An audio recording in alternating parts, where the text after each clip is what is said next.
Welcome to day 16 of the Purpose-Driven Life. As we look today at what matters most.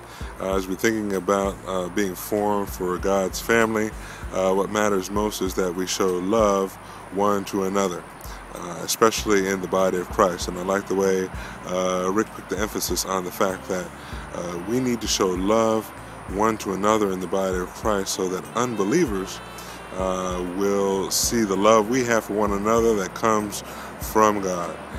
We talk about sometimes that love that runs from heart to heart, breast to breast. We need to make it a priority in the fellowship that we love one another. Now, I know that that's going to be challenging because each of us is uniquely created by God. But love means that we overlook a multitude of sins. It means that we learn how to get along with one another, and that even when we don't disagree, even when we disagree, we aren't disagreeable. And so it's important that we show love in the fellowship, and that we learn how to get along. Churches that split, churches where there's friction, are not churches where people want to be. It's not a comfortable place to be. And even we can begin this process at home by loving in our families. And the way in which we do that is by devoting time to the relationships. And I know that can be challenging for us men. I know it's taken me a while to learn that lesson myself, but I've learned that some of the most precious things in my life have come when I've given my time to the relationships that matter most.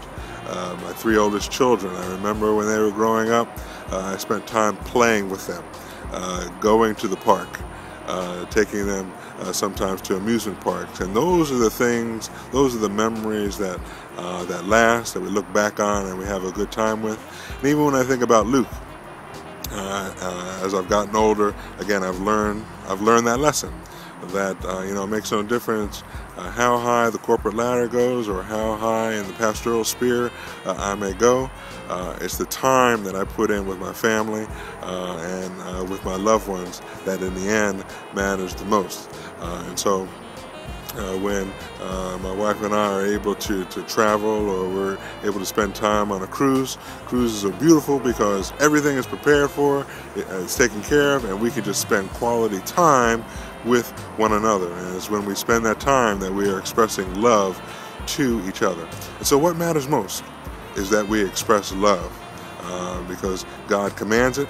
God was a giver, and likewise we should be givers as well in terms of our time to those in whom we love.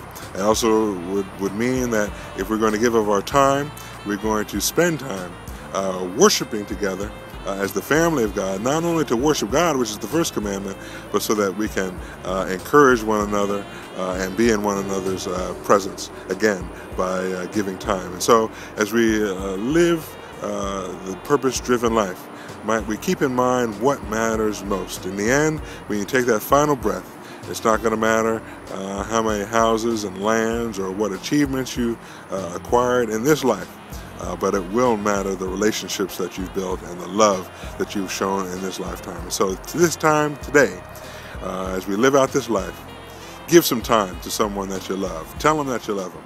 God bless you today.